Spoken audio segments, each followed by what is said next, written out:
Pour mieux comprendre cette pratique, il nous amène à une conférence animée par le cheikh en question, un maître en la matière. Foyer des jeunes du quartier Coco de Bouaké, une conférence sur la manifestation des djinns est en cours. Le plus souvent, les djinns attaquent l'homme dans le rêve. Donc tu dors, tu vois quelqu'un qui t'attaque, ou un serpent, ou un chien, ou un bœuf, ou des militaires, ou n'importe quelle chose. Si tu te rappelles dans le rêve de dire Bismillah, de dire Allahu Akbar, de dire le Coran, ça va le bloquer, il va s'enfuir. Tu dois l'attraper d'abord, et puis tu lis Ayatul Kursi, tu lis jusqu'à ce qu'il est mort. Et comment tu peux te rappeler dans le rêve de l'attraper, de lire? Il faut te préparer avant de dormir. Des instructions de l'ordre du surnaturel que cet adepte applique à la lettre. Elle a été témoin de la guérison de sa fille. Ma fille. Il ne pourra pas s'enfuir comme la première fois. Donc on va continuer jusqu'à ce que soit il meurt ou soit il devienne musulman. Et c'est comme ça qu'à force de soigner les gens qui sont possédés, on a pris le captage, qui est l'inversion du phénomène de la possession. Et ce qui fait que maintenant, toute personne où les djinns ont parlé, on peut donc tenir à ce que lui va attraper les djinns. Et depuis qu'on a découvert ça, c'était en chaque patient qui vient, on va prendre les djinns qui est avec lui, et les djinns qui restent chez les sorciers qui les ont envoyés. Une fois qu'on les a convertis, on va leur dire Papa, Tilou, Aoulia. Je n'ai pas fait sacrifice de moutons, ni bœufs. Donc c'est une trois façons. Je fais ça. Là, il a là. Là, chez lui, là où il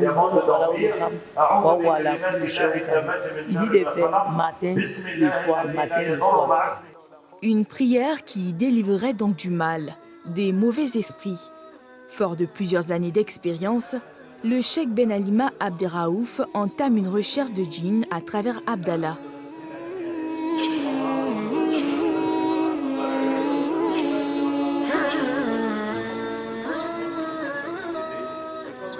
Sur l'extrade, il est méconnaissable.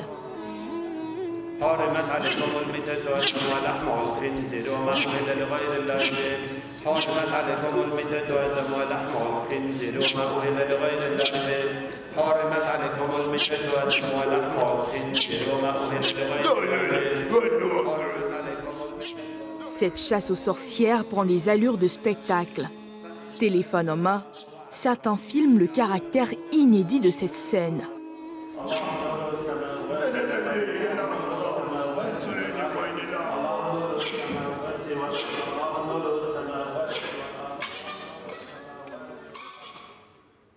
Revenu à lui, Abdallah dit avoir été en communication avec les esprits. Des esprits qui se sont présentés sous plusieurs formes. Quand je vois les djinns, ils ressemblent en tout cas des êtres vivants, voilà, comme des humains, comme des chiens, comme des serpents. Voilà, c'est comme ça. En tout cas, ça varie. Avant, ça me fatiguait parce que c'était une possession. Mais cette fois-ci, c'est moi qui veux les récupérer. Cette fois-ci, c'est moi qui veux rentrer en contact avec eux. Donc, c'est eux qui ont plus peur de moi que moi-même. Ces esprits malins sont ensuite convertis à l'aide de versets coraniques.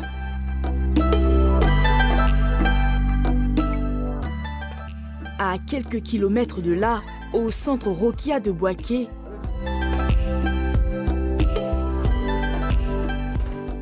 le cheikh Ben Alima Abderraouf reçoit Mamadou Koné, un sexagénaire pris de transe lors de la recherche de djinns un peu plus tôt.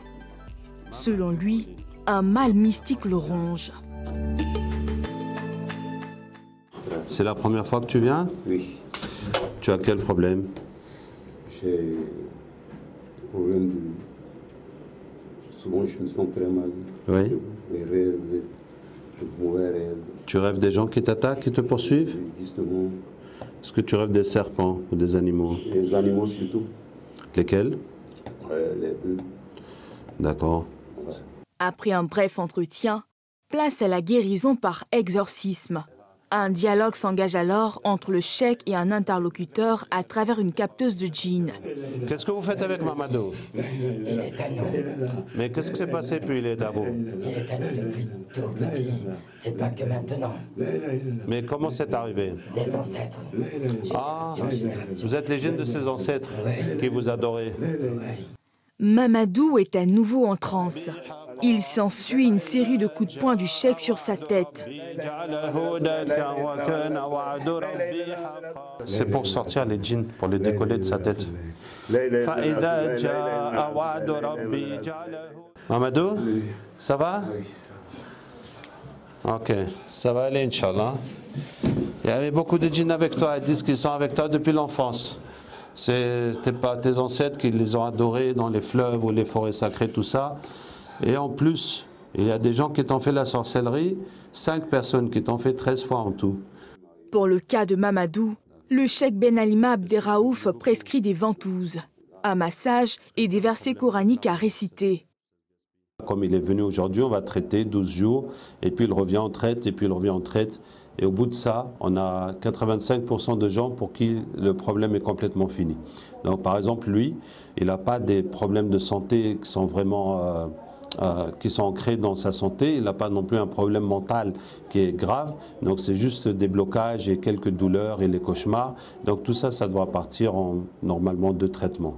Mais dans le monde, plusieurs cas de dérive ont été reportés concernant la pratique de la ruqya. Donc nous sommes à la salle de traitement. Donc tu dois vraiment avoir des ventouses. Je dois te faire des ventouses. Bien sûr. La ventouse est une technique médicinale qui consiste à aspirer la douleur avec des récipients en forme de cloche par des incisions sur la peau du malade.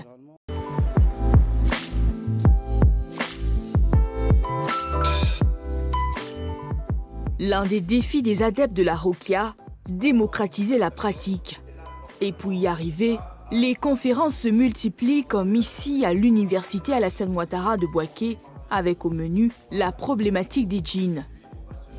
C'est une présentation de notre travail, de notre groupe. Bon, nous sommes un groupe, nous avons des représentations dans 39 pays et dans le monde, donc des centaines de praticiens.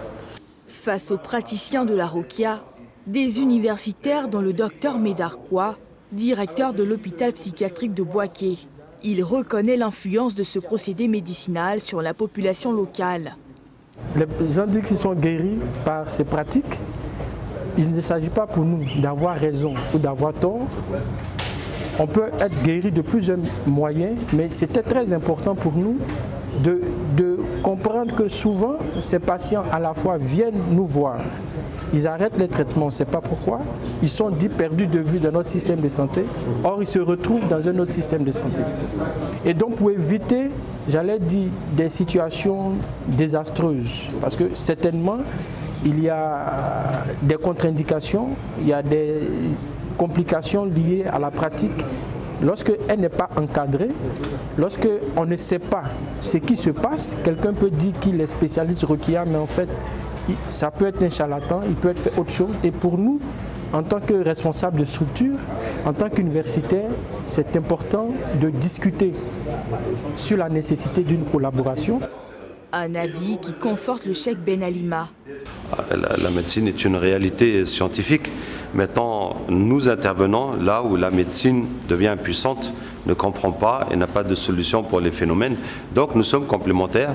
Donc nous aussi, quand quelqu'un vient nous voir avec un problème médical qui n'est pas mystique, nous le renvoyons dans la médecine.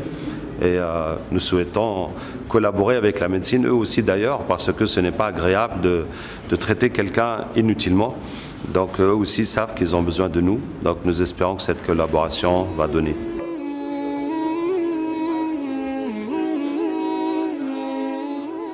En 24 ans, le cheikh Ben Alima Abderraouf dit avoir pratiqué la ruqya sur plus de 140 000 personnes avec un taux de réussite d'environ 85%. Si elle est approuvée par ses adeptes, cette médecine par la prophétie reste à controverser. L'emploi de cette méthode peut conduire à des fins dramatiques lorsque la violence est utilisée pour chasser les esprits. Dans l'Hexagone, plusieurs personnes sont mortes suite à des séances de délivrance par la ruqya.